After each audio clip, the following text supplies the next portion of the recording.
Hey everyone, welcome to 996 Howl. For the uninitiated, this is an unedited YouTube vlog discussing everything Arizona Coyotes. And before we jump into the new season, hopefully starting in the middle of January, we as a fan base, as a community, anyone around the logo behind me on this jersey, this crest, we experienced the worst year ever surrounding this NHL hockey team. Both on the ice and off the ice. I just want to run down how tumultuous it's been to be a fan of this team the past 12 months. And yes, it's been exactly almost 12 months. It started in December 2019. So let's start there. December 19th, the Coyotes lose 8-5 to the Minnesota Wild.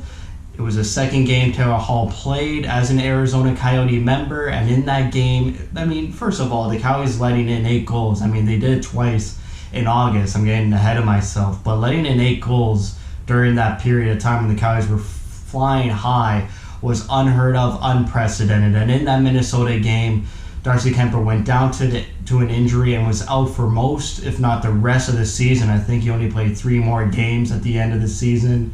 But they lose 8-5 to Minnesota. Kuemper goes down. They were first place in the Pacific Division going into that game, and since then the train went off the rails. It was a total derailment, and the Coyotes fall from first place to 5th place in January and February. 77% of teams who are in a playoff spot after American Thanksgiving make the playoffs.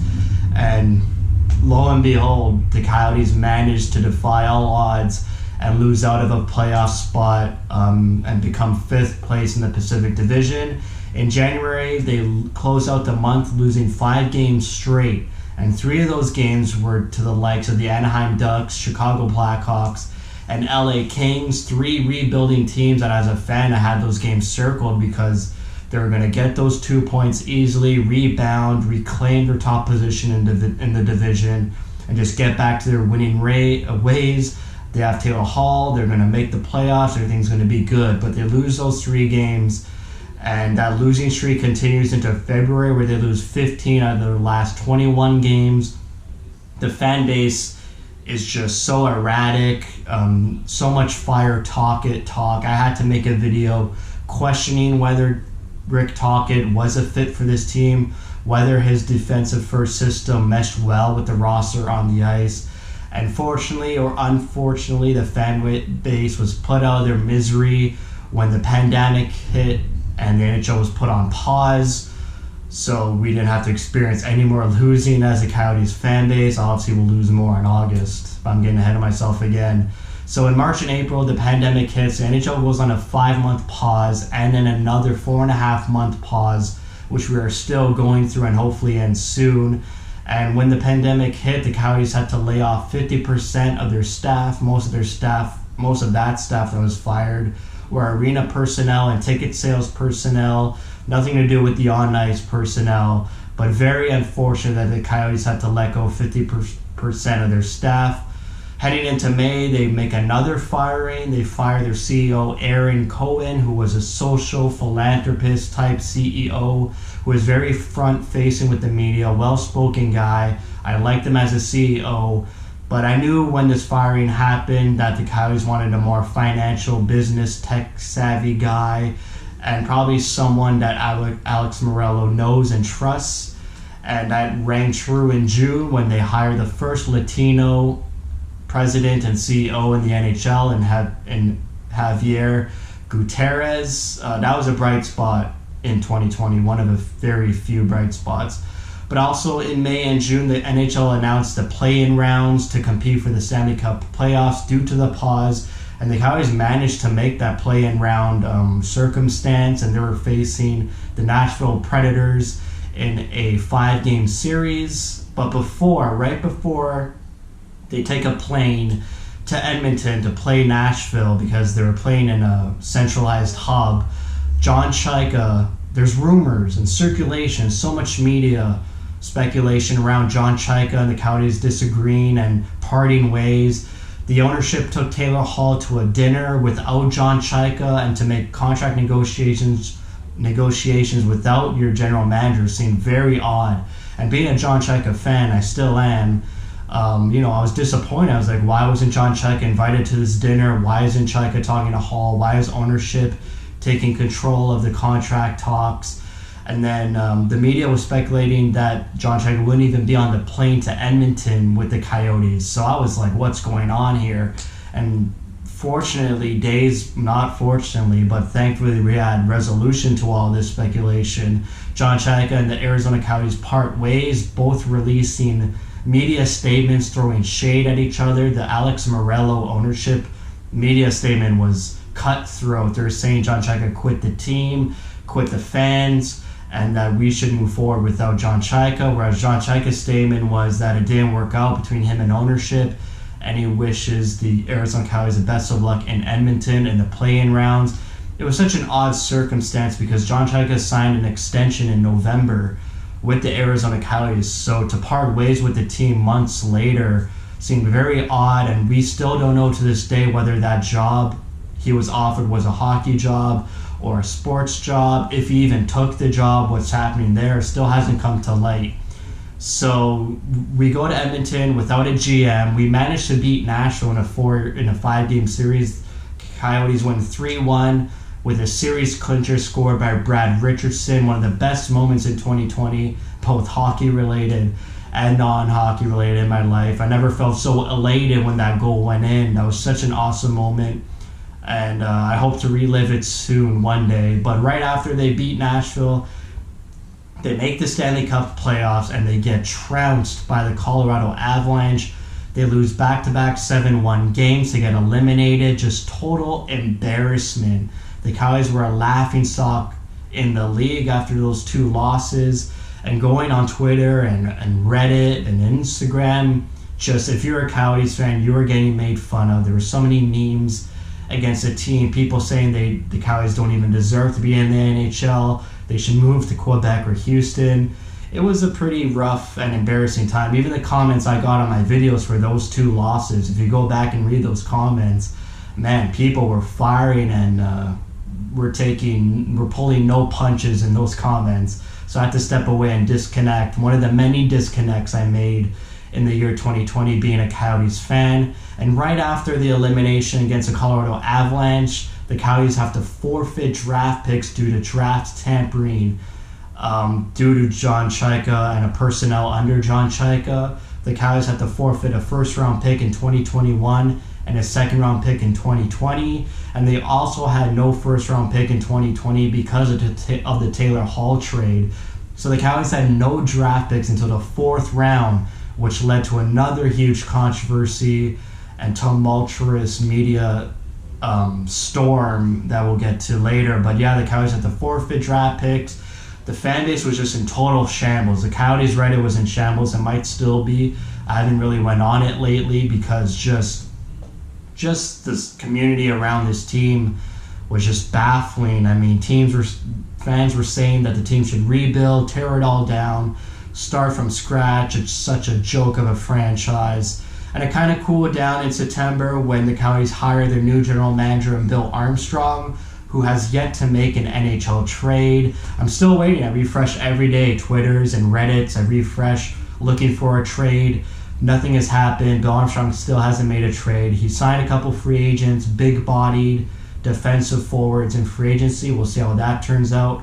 But one trade that almost happened, and this started the October turmoil being a Coyotes fan base, was the OEL, Oliver Ekman-Larsson trade rumors. So much Canadian media speculation because it involved the Vancouver Canucks. There's so much speculation that the Coyotes were going to trade their captain and Oliver Ekman-Larsson. I had to make a video. I said that the Coyotes shouldn't trade Oliver Ekman-Larsson and that Oliver Ekman-Larsson would most likely stay with the Coyotes. And unfortunately, he did stay with Coyotes. There were so many rumors that they were going to sell off OEL to Vancouver. Vancouver were going to package, their cap dumps, and the Coyotes would just be a farm team for the NHL and give all their star players away to other NHL teams. A lot of even the Vancouver fan base were pretty hard on the Coyotes fan base during this time. Thankfully, OEL made a strict deadline if free agency opened and they didn't have a trade in place. that he would stay with the Coyotes. So thankfully, the captain is still with the team. And then just days later at the draft, the Coyotes make a draft pick, a controversial draft pick. Not at the time, mind you, which is kind of strange. But they make a draft pick in the 4th round, the first pick of the draft in the fourth round. They draft a player who had a very abusive and controversial and sketchy history in high school, where he victimized a special needs child for numerous years. And at the time, there wasn't much media coverage about it. A couple of the guys or fans in the Discord, in the Coyotes Discord, mentioned that this draft pick prospect had a checkered history and that he was surprised that the Coyotes actually made this draft pick. But nothing happened after that. I thought, you know what? This kid probably learned from his mistakes. The Coyotes will probably rehabilitate him, make him, be involved in some movements and committees that will, make him learn and see how, what he did in the past was very wrong. And it was quiet for about 2 weeks, and I thought that would happen because a player even sent out letters to each prospecting team of what he did in the past and that he would rectify it.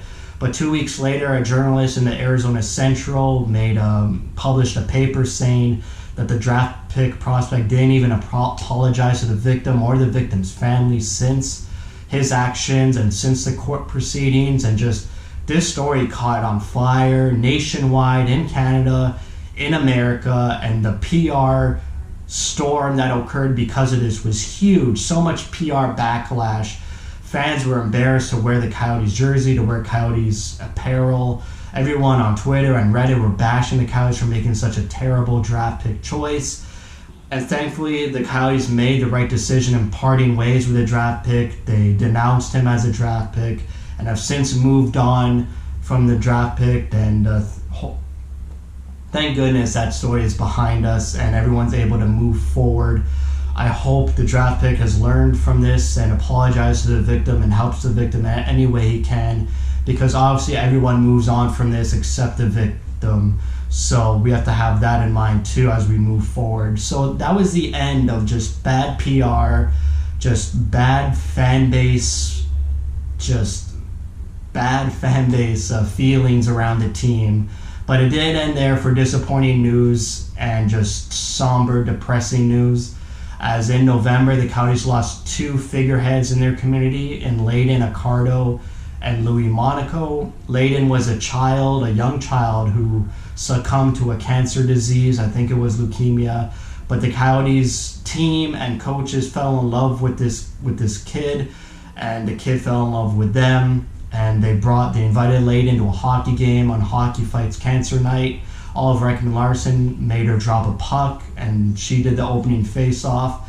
And she was just a feel-good story in the year 2020. The Coyotes provided updates with her health and the battle she was going through all year with the disease, but it was very unfortunate to hear her pass away. And I know the Coyotes players and coaches were so distraught over this news because she was a bright spot. She always had a smile on her face. She loved the game of hockey. And it was just a feel-good story that unfortunately ended terribly. And she'll always be in our thoughts and prayers as a fan base and as a team. And then the other death was Lou Monaco, who was a decades-long parking attendant who always had a smile on his face. The players loved him. They always said he was a great human being. And former players like Max Domi, Connor Murphy, and Jordan Martinook even came out on social media saying how much they loved Lou, how much their day was brightened just because of Lou, and greeted them at the gate. So it was another depressing moment in the Coyotes community after those 2 deaths. And we're in December.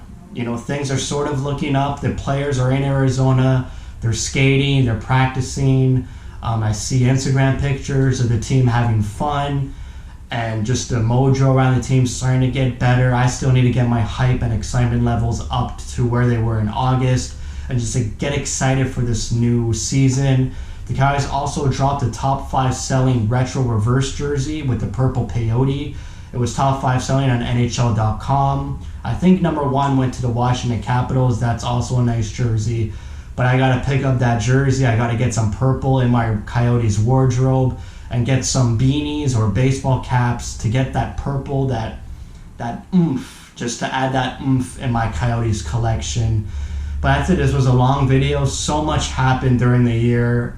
Forfeiting draft picks, the GM and the team separating ways in an unprecedented circumstance, controversial draft pick choice, getting embarrassed out of the Stanley Cup playoffs.